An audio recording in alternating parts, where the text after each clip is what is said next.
নমস্কার শ্রোতা বন্ধুগণ, ভিন্ন স্বাদের গল্পের সমাহার চ্যানেলে আপনাদের সবাইকে স্বাগত জানাচ্ছি। আজকে লেখক সত্যজিৎ রায়ের লেখা একটি রোমাঞ্চকর গল্প পরিবেশন করতে চলে এসেছি। গল্পটির নাম হচ্ছে সেপ্টোপাসের খিদে। আশা করছি গল্পটি আপনাদের খুব ভালো লাগবে। যদি গল্প পাঠ আপনাদের ভালো লেগে থাকে তবে অবশ্যই গল্পের শেষে একটা লাইক করে দেবেন। আমার চ্যানেলটিকে সাবস্ক্রাইব করে আমার পাশে থাকবেন। তো চলুন শুরু করা যাক আজকের গল্প সেপ্টোপাসের খিদে।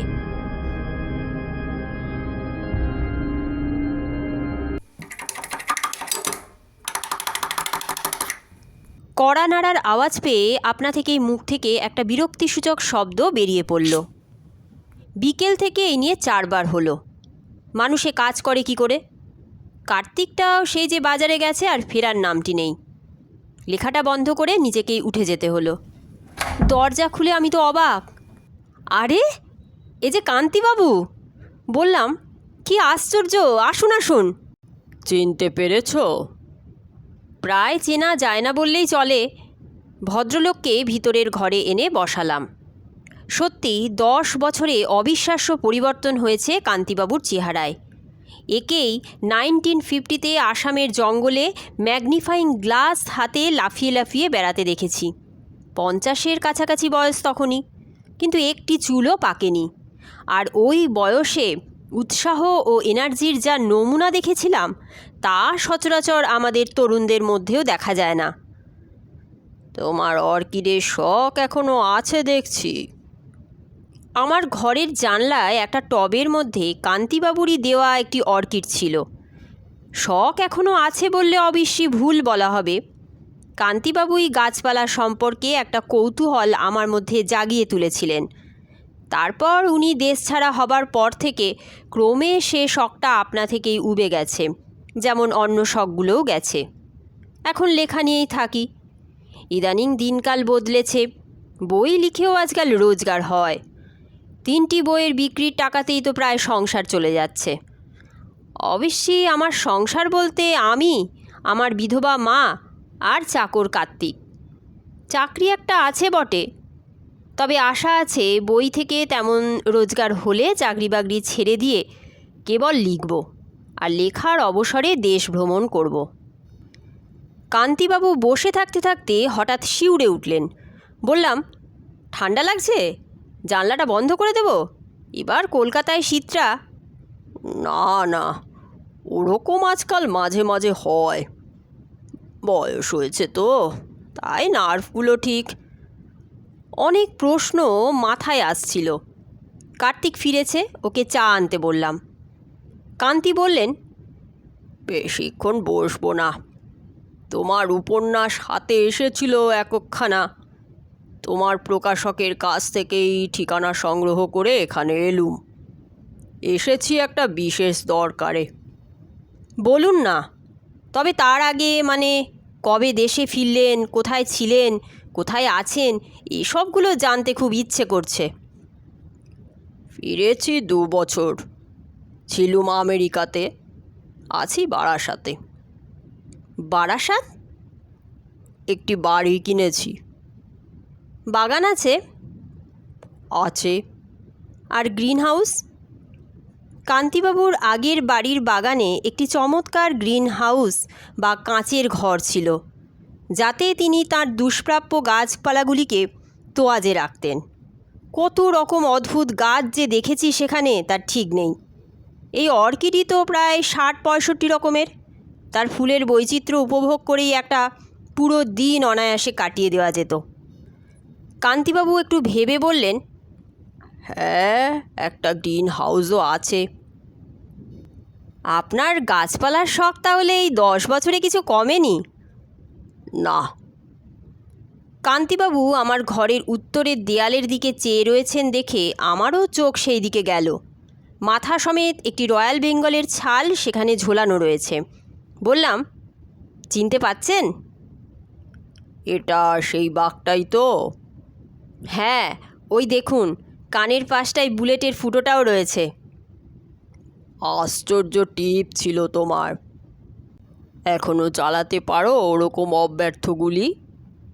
জানি না, অনেক দিন পরীক্ষা করিনি। শিকার ছেড়েছি প্রায় 5-7 বছর। কেন? অনেক তো মারলাম, বয়স হয়েছে, তাই আর প্রাণী হত্যা। মাছ মাংস ছেড়েছো নাকি? নিরামিষ খাচ্ছ? না। তবে এ তো শুধু হত্যা। বাঘ মারলে কি কুমির মারলে কি মোষ মারলে, ছাল ছাড়িয়ে মাথা স্টাফ করে কি শিং মাউন্ট করে দেয়ালে টাঙিয়ে রাখলে। ঘরে শোভা বাড়ল, এসে কেউ আঁতকে উঠল, কেউ বাহবা দিল।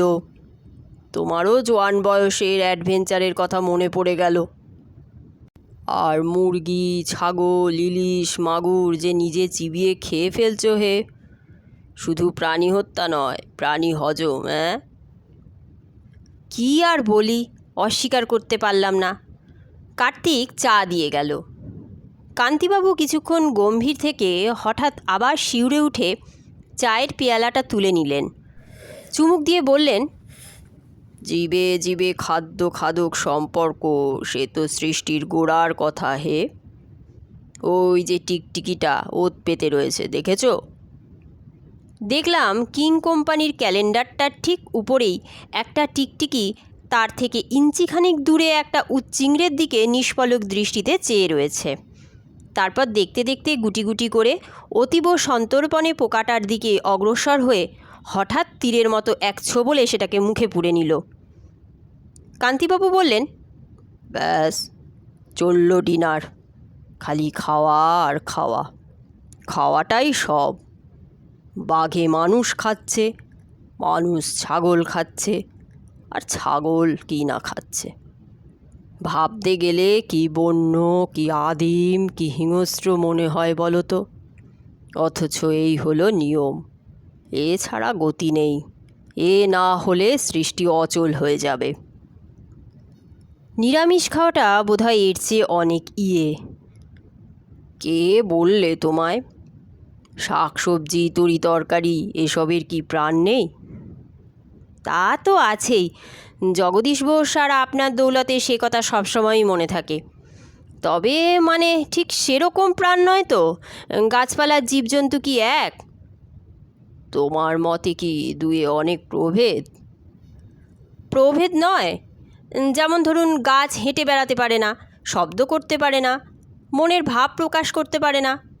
এমনকি মন বলে যে কিছু আছে তাই তো বোধহয় বোঝবার উপায়ও নেই, তাই নয় কি? কান্তিবাবু কি জানি বলতে গিয়েও বললেন না। চাটা শেষ করে কিছুক্ষণ মাথা নিচু করে বসে থেকে অবশেষে আমার দিকে চোখ তুলে চাইলেন। তার চোখের করুণ সংশয়াকুল দৃষ্টি দেখে আমার মনটা হঠাৎ কেমন যেন একটা অজানা আশঙ্কায় ভরে উঠল। সত্যি ভদ্রলোকের চেহারায় কি আশ্চর্য পরিবর্তন ঘটেছে।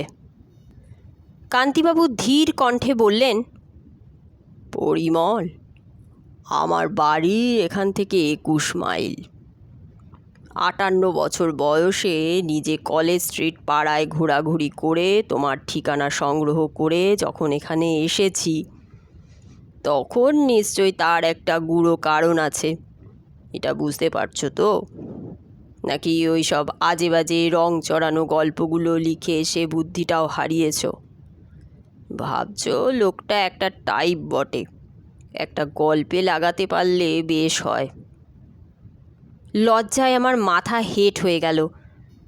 কান্তিবাবু ভুল বলেননি। তাকে একটা গল্পের চরিত্র হিসেবে ব্যবহার করার পরিকল্পনা মনের আনাচে কানাচে সত্যিই ঘোরাফেরা করছিল। ভদ্রলোক বললেন, জীবনের সঙ্গে যোগ বিচ্ছিন্ন হলে যাই লেখো না কেন, সব ফাঁকা আর ফাঁকি হয়ে যাবে। আর এটাও মনে রেখো যে তুমি কল্পনায় যতই রং চড়াও না কেন, বাস্তবের চেয়ে কখনোই তা বেশি বিস্ময়কর হতে পারবে না। যাকগে, আমি তোমায় উপদেশ দিতে আসিনি। আমি এসেছি সত্যি বলতে কি তোমার সাহায্য ভিক্ষে করতে। কান্তিবাবু আবার বাঘটার দিকে চাইলেন।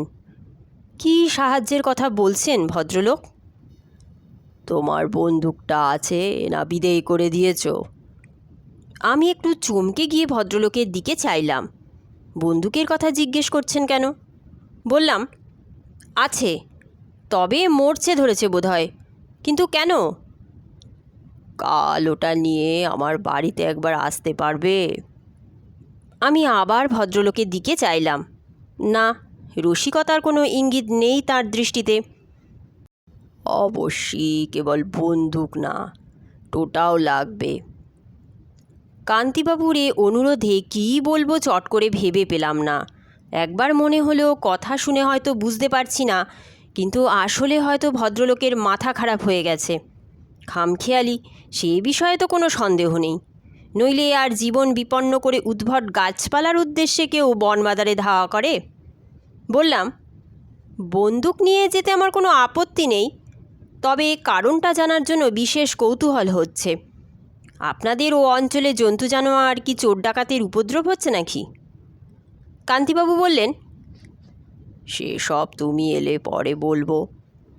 বন্দুকের প্রয়োজন শেষ পর্যন্ত নাও হতে পারে, আর যদি হয়ও, এটুকু বলে রাখছি যে তোমায় কোনো দণ্ডনীয় অপরাধের দায়ে পড়তে হবে না।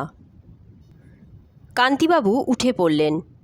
তারপর আমার কাছে এগিয়ে এসে আমার কাঁধে হাত রেখে বললেন, তোমার কাছেই এসেছি, কারণ শেষ যা দেখেছি তোমায়, তাতে মনে হয়েছিল যে আমার মতো তোমারও নতুন ধরনের অভিজ্ঞতার প্রতি একটা বিশেষ আকর্ষণ আছে।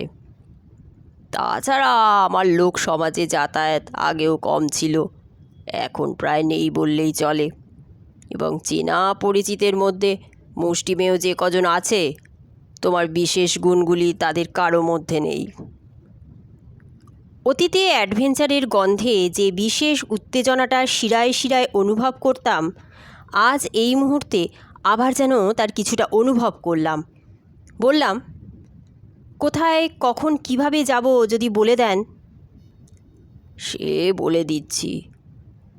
যশোর রোড দিয়ে সোজা গিয়ে বারাসাত স্টেশনে পৌঁছে ওখানকার যে কোনো লোককে মধু মুরলীর দিঘির কথা জিজ্ঞেস করবে। সেটা স্টেশন থেকে মাইল চারেক। সেই দিঘির পাশে একটা পুরনো ভাঙা নীলকুঠি আছে, তার পাশেই আমার বাড়ি। তোমার গাড়ি আছে তো? না, তবে আমার এক বন্ধুর আছে। কে বন্ধু?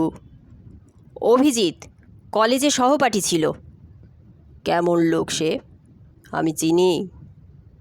চেনেন না বোধ হয়, তবে লোক ভালো। মানে আপনি যদি বিশ্বস্ততার কথা বলেন, তবে হি ইজ অল রাইট। বেশ, তো তাকে নিয়েই যেও। তবে যেও নিশ্চয়ই। ব্যাপারটা জরুরি সেটা বলা বাহুল্য। বিকেলের মধ্যেই পৌঁছে যেতে চেষ্টা করো। আমার বাড়িতে টেলিফোন নেই। রাস্তার মোড়ে রিপাবলিক কেমিস্ট থেকে অভিজিতের বাড়িতে ফোন করলাম। বললাম, চলে আয় এক্ষুনি, জরুরি কথা আছে। তোর নতুন গল্প পড়ে শোনাবি তো? আবার ঘুমিয়ে পড়বো কিন্তু। আরে না না, অন্য ব্যাপার। কি ব্যাপার? অত আস্তে কথা বলছিস কেন? একটা ভালো ম্যাস্টিফের বাচ্চার সন্ধান আছে, লোক বসে আছে আমার বাড়িতে। কুকুরের টোপ না ফেললে আজকাল অভিজিৎকে তার বাড়ি থেকে বার করা খুব শক্ত। 5টি মহাদেশের 11 জাতের কুকুর আছে অভিজিতের ক্যানেলে, তার মধ্যে 3টি প্রাইজ প্রাপ্ত। 5 বছর আগেও এরকম ছিল না। ইদানিং কুকুরই তার ধ্যান জ্ঞান চিন্তা। কুকুরপ্রীতির বাইরে অভিজিতের গুণ হলো আমার বুদ্ধি বিবেচনার প্রতি অপরিসীম বিশ্বাস। আমার প্রথম উপন্যাসের পাণ্ডুলিপি প্রকাশকদের মনঃপুত না হওয়ায় শেষটায় অভিজিতের অর্থানুকূল্যে ছাপা হলো। সে বলেছিল আমি কি বুঝি না, তবে তুই যখন লিখেছিস তখন একেবারে রাবিশ হতেই পারে না। পাবলিশারগুলো গবেট। যাই হোক, সে বই পড়ে ভালোই কেটেছিল এবং নামটাও কিনেছিল। ফলে আমার প্রতি অভিজিতের আস্থার ভিত আরও দৃঢ় হয়েছিল। ম্যাস্টিফের বাচ্চার ব্যাপারটা নিছক মিথ্যে হওয়ার দরুন একটা বড় রকম অভিমাকা রদ্দা আমার পাওনা হলো, এবং পেলামও। কিন্তু আসল প্রস্তাবটা সাদরে গৃহীত হওয়ায় রদ্দার চঞ্চনেই ভুলে গেলাম। অভি সোৎসাহে বললে, অনেক দিন আউটিংয়ে যায়নি, সেই সোনারপুরের ঝিলে স্নাইপ শুটিং। কিন্তু লোকটিকে ব্যাপারটা কি একটু খুলে বল না বাছাধন। খুলে সে নিজেই যখন বললে না, তখন আমি কি করে বলি? একটু রহস্য না হয় রইলই, জমবে ভালো। কল্পনা শক্তিকে এক্সারসাইজ করানোর এই তো সুযোগ। আহা, লোকটিকে তাই বল না। কান্তিচরণ চ্যাটার্জি, বুঝলে কিছু? এককালে কিছুদিন বটানির প্রফেসর ছিলেন স্কটিশ চার্চ কলেজে। প্রফেসরি ছেড়ে দুষ্প্রাপ্য গাছপালার সন্ধানে ঘুরতেন, সেই বিষয়ে রিসার্চ করতেন, প্রবন্ধ লিখতেন। ভালো কালেকশন ছিল গাছপালার, বিশেষত অর্কিডের। তোর সঙ্গে আলাপ কিভাবে?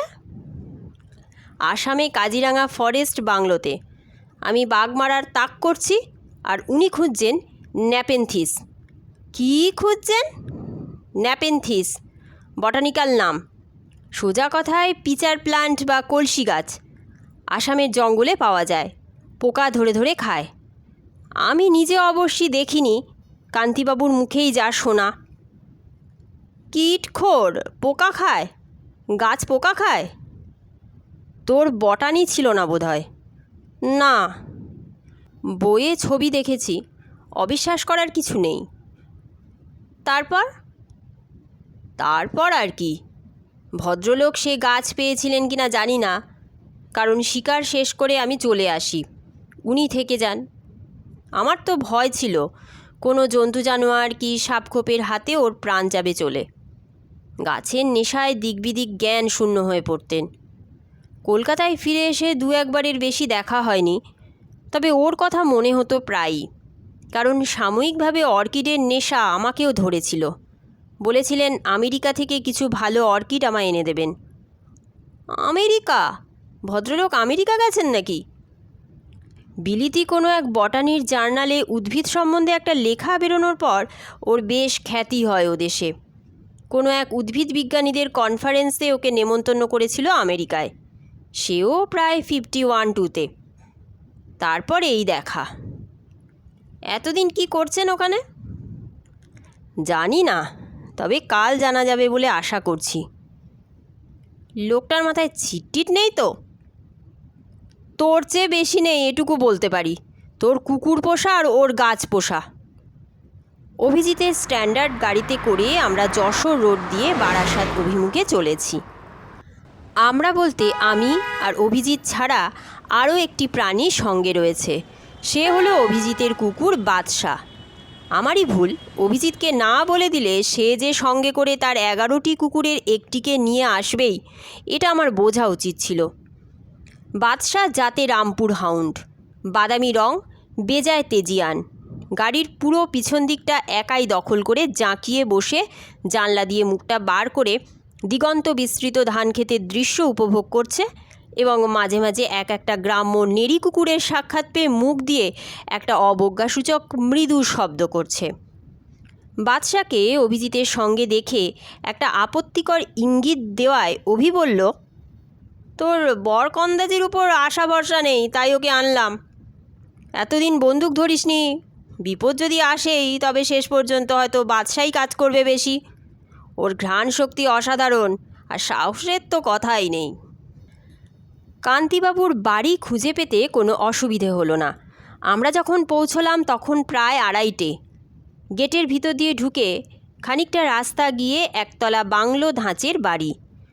বাড়ির পিছন দিকে কিছুটা জায়গা ছেড়ে একটা প্রকাণ্ড পুরনো শিরীষ গাছ, এবং তার পাশেই বেশ বড় একটা কারখানা গোছের টিনের ছাতাওয়ালা ঘর।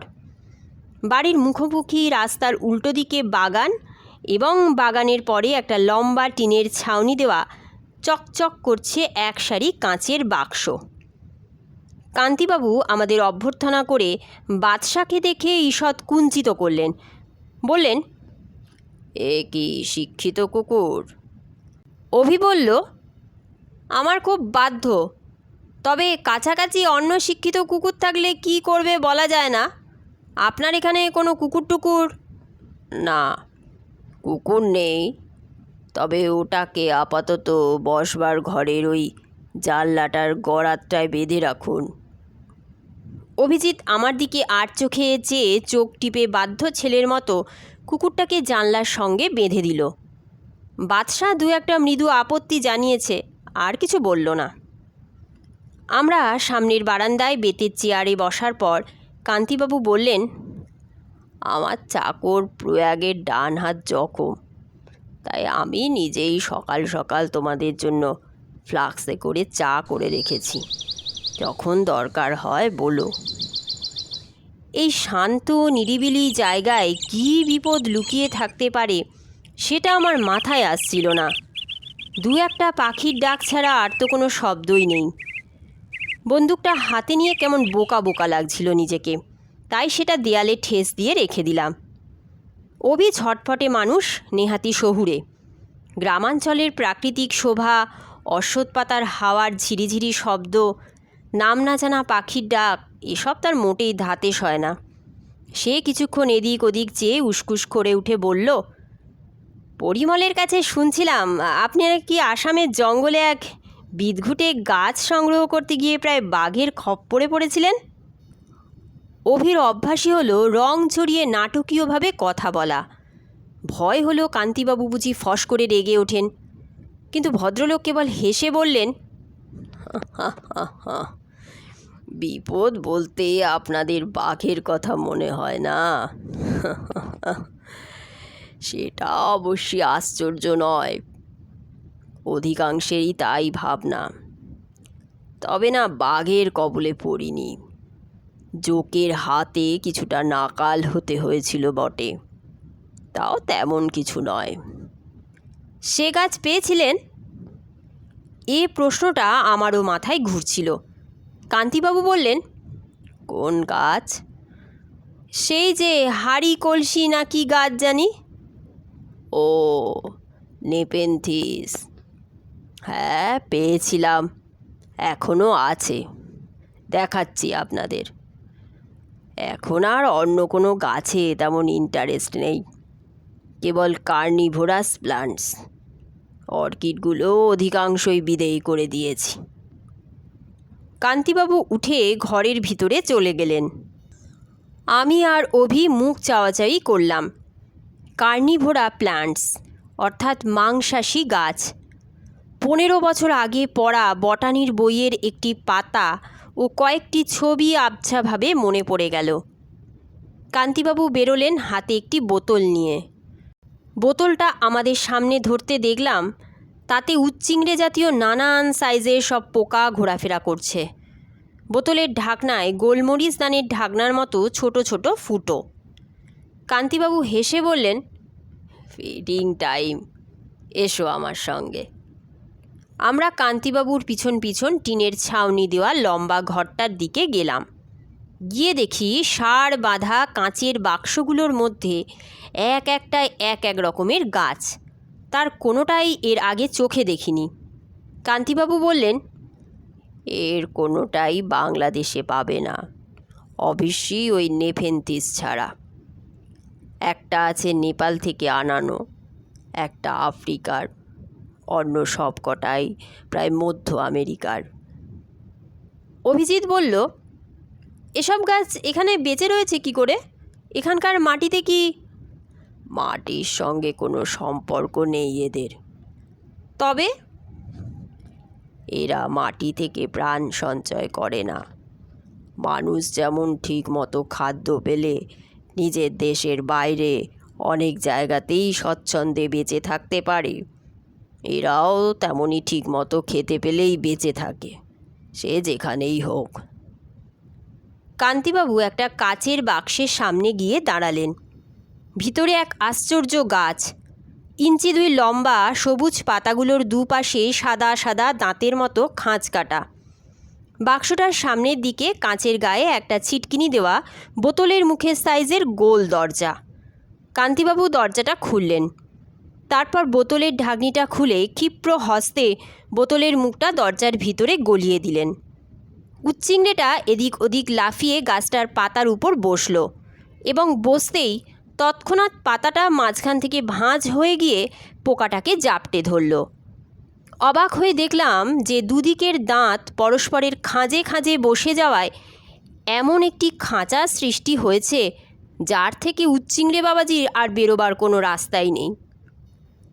প্রকৃতির এমন তাজ্জব, এমন বীভৎস ফাঁদ আমি আর কখনো দেখিনি। অভি ধরা গলায় জিজ্ঞেস করল, পোকাটা যে ওই পাতাটাতেই বসবে তার কোনো গ্যারান্টি আছে কি? কান্তিবাবু বললেন, আছে বই কি। গাছগুলো থেকে এমন একটা গন্ধ বেরোয় যেটা পোকা অ্যাট্রাক্ট করে। এটা হলো ভেনাস ফ্লাই ট্র্যাপ, মধ্য আমেরিকা থেকে আনা। বটানির বইতে এর কথা পাবে। আমি অবাক বিস্ময়ে উচ্চিংড়ের দশা দেখছিলাম। প্রথমে কিছুক্ষণ ছটফট করেছিল, এখন দেখলাম একেবারে নির্জীব। আর দেখলাম যে পাতার চাপ ক্রমশ বাড়ছে। টিকটিকির চেয়ে গাছ কম হিংস্র কিসে? অভি কাষ্ঠহাসি হেসে বলল, এ এমন গাছ একটা বাড়িতে থাকলে তো পোকামাকড়ের উৎপাত থেকে অনেকটা রেহাই পাওয়া যেত। আরশোলার জন্য আর ডিডিটি পাউডার ছড়াতে হতো না। কান্তিবাবু বললেন, এই গাছ আরশোলা হজম করতে পারবে না। তাছাড়া এর পাতার আয়তনও ছোট। আরশোলার জন্য অন্য গাছ, এই যে এদিকে। পাশের বাক্সের সামনে গিয়ে দেখি লিলির মতো বড় বড় লম্বা পাতাওয়ালা একটা গাছ।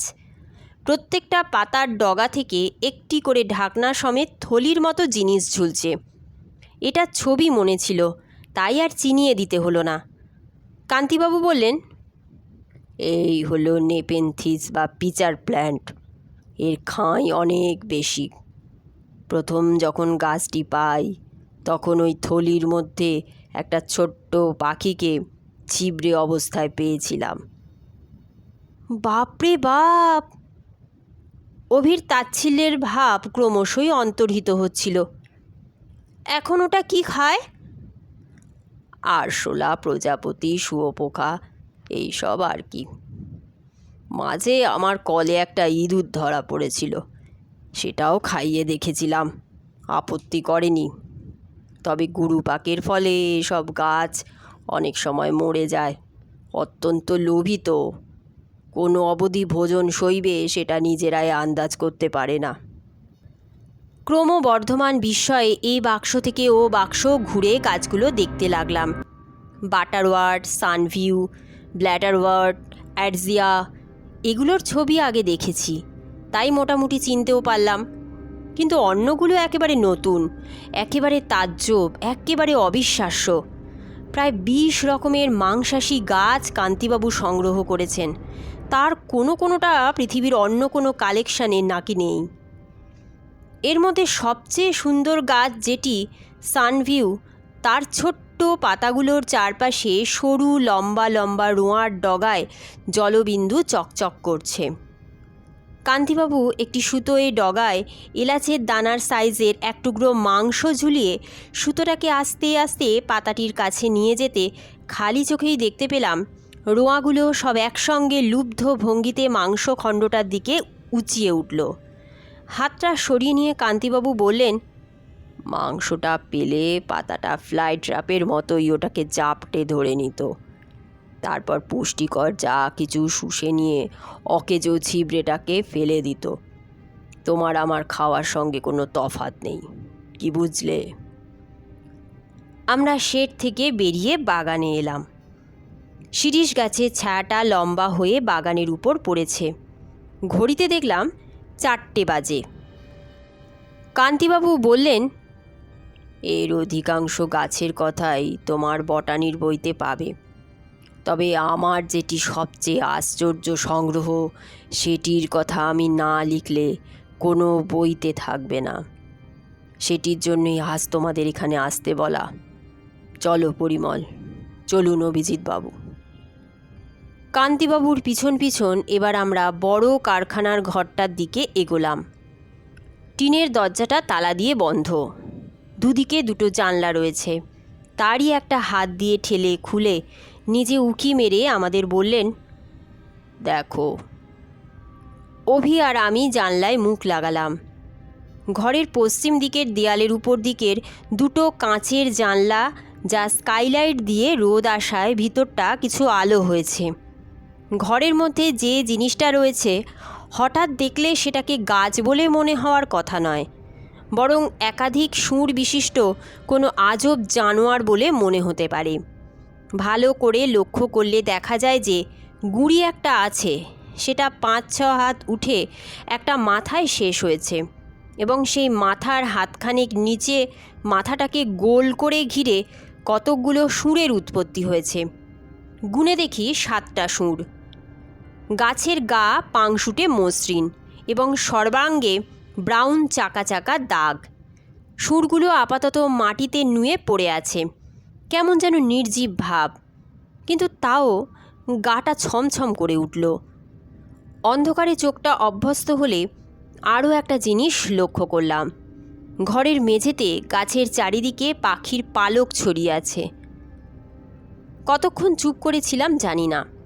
কান্তিবাবুর গলার স্বরে আবার যেন সম্বিত ফিরে পেলাম। গাছটা এখন ঘুমোচ্ছে, উঠবার সময় হলো বলে। অভি অবিশ্বাসে সুরে বলল, ওটা কি সত্যি গাছ?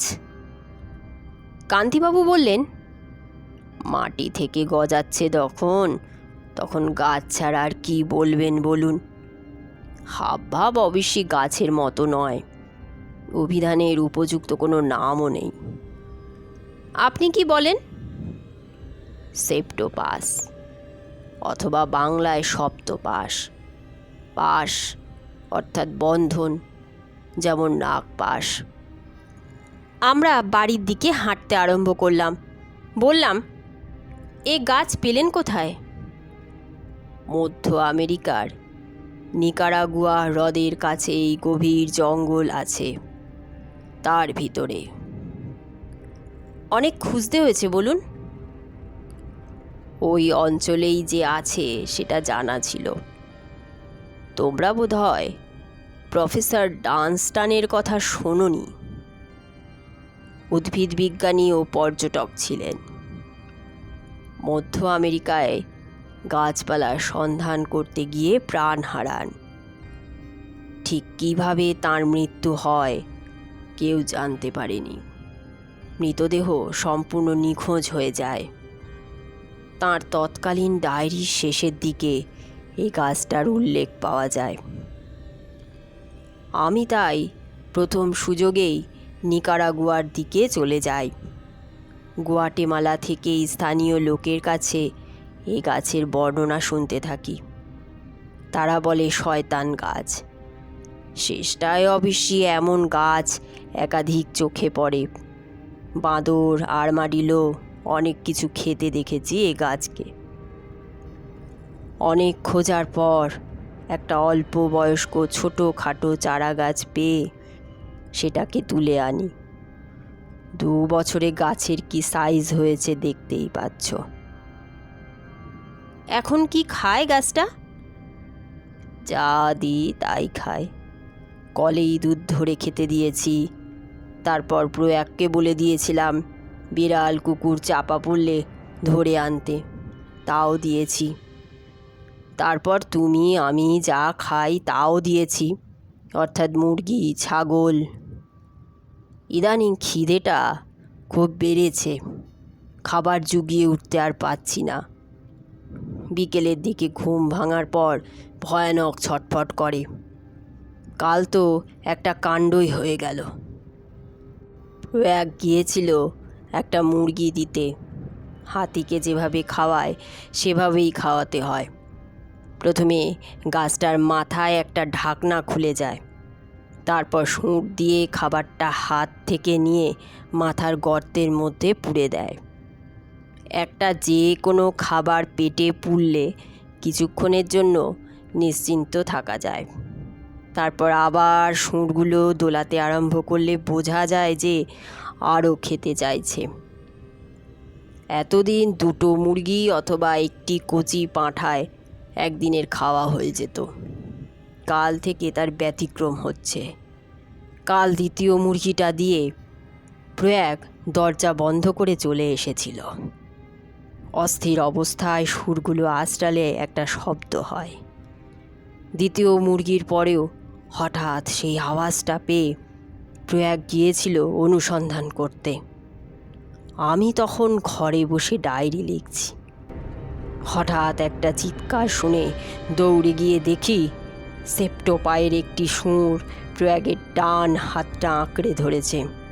প্রয়াগ প্রাণপণে সেটা টেনে ছাড়াবার চেষ্টা করছে, কিন্তু সেই সঙ্গে সেপ্টোপাসের আরেকটি সুর লক লক করে প্রয়াগের দিকে এগোচ্ছে। আমি দৌড়ে গিয়ে আমার লাঠি দিয়ে সুরটা এক প্রচণ্ড আঘাত করে 2 হাত দিয়ে প্রয়াগকে টেনে কোনো মতে তাকে উদ্ধার করি। তবে চিন্তার কারণ হচ্ছে এই যে প্রয়াগের হাতের খানিকটা মাংস সেপ্টোপাস খাবলে নিয়েছিল এবং সেটাই সে পেটের মধ্যে পুড়েছে। এ আমার নিজের চোখে দেখা। আমরা হাঁটতে হাঁটতে বারান্দায় পৌঁছে গিয়েছিলাম। কান্তিবাবু একটা চেয়ারে বসে পড়লেন। তারপর পকেট থেকে রুমাল বার করে কপালের ঘাম মুছতে মুছতে বললেন, সেপ্টোপায়ের যে মানুষের প্রতি লোভ বা আক্রোশ থাকতে পারে তার কোনো ইঙ্গিত এতদিন পাইনি। কাল যখন পেলাম তারপরে এটাকে মেরে ফেলা ছাড়া আর কোনো উপায় দেখছি না। কাল একবার খাবারে বিষ মিশিয়ে মেরে ফেলার চেষ্টা করেছিলাম, কিন্তু কি আশ্চর্য বুদ্ধি গাছটার, সে খাবার ও তার শুঁড়ে নিয়েই ফেলে দিল। একমাত্র উপায় হলো গুলি করে মারা। পরিমল, তোমায় কেন ডেকেছি সেটা বুঝতে পারছো তো?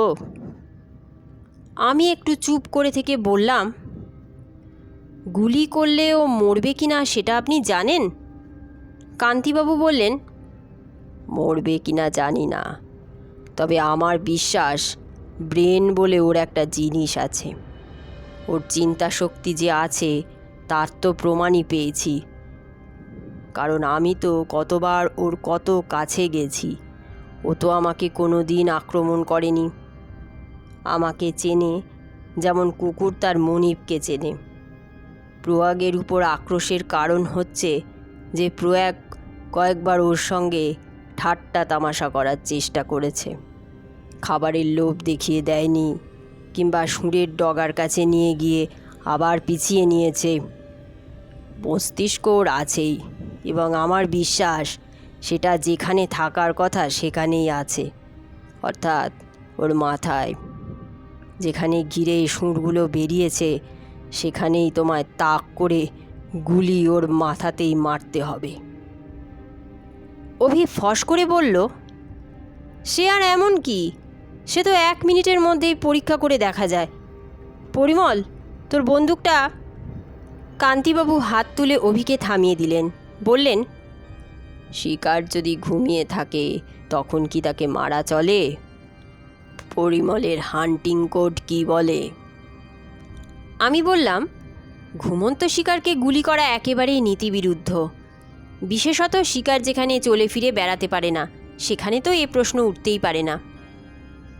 কান্তিবাবু ফ্লাক্সে এনে চা পরিবেশন করলেন। চা পান শেষ হতে না হতে মিনিট 15 মধ্যেই সেপ্টোপাসের ঘুম ভাঙল। বাদশাহ পাশের ঘরে কিছুক্ষণ থেকেই উসকুস করছিল। হঠাৎ একটা খচখচ আর গোঙানির শব্দ পেয়ে অভি আর আমি উঠে গিয়ে দেখি বাদশাহ দাঁত দিয়ে প্রাণপণে তার বকলেসটাকে ছেঁড়বার চেষ্টা করছে। অভি ধমক দিয়ে বাদশাকে নিরস্ত করতে গেছে, এমন সময় কারখানা ঘর থেকে একটা সপাত শব্দ আর তার সঙ্গে একটা উগ্র গন্ধ পেলাম। গন্ধটা এমন যার তুলনা দেওয়াও মুশকিল। ছেলেবেলায় টনসিল অপারেশনের সময় ক্লোরোফর্ম শুকতে হয়েছিল, তার সঙ্গে হয়তো কিছুটা মিল আছে। কান্তিবাবু হন্তদন্ত হয়ে ঘরে ঢুকে বললেন, চলো, সময় হয়েছে। আমি বললাম, গন্ধটা কিসের? সেপ্টোপাসের। এই গন্ধ ছড়িয়েই ওরা শিকার। কান্তিবাবুর কথা শেষ হলো না।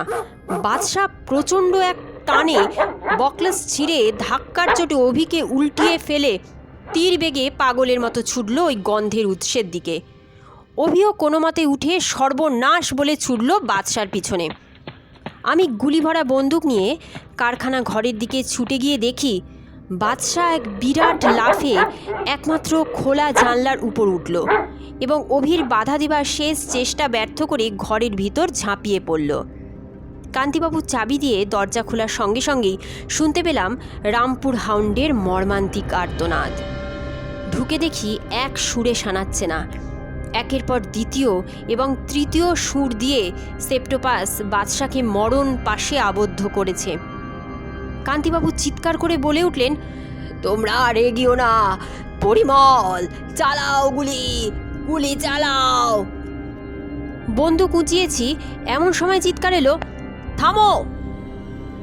অভিজিতের কাছে তার কুকুরের মূল্য কতখানি তা এবার বুঝতে পারলাম। সে কান্তিবাবুর বারণ সম্পূর্ণ অগ্রাহ্য করে ছুটে গিয়ে সেপ্টোপায়ের 3টে সুরের একটাকে আঁকড়ে ধরল।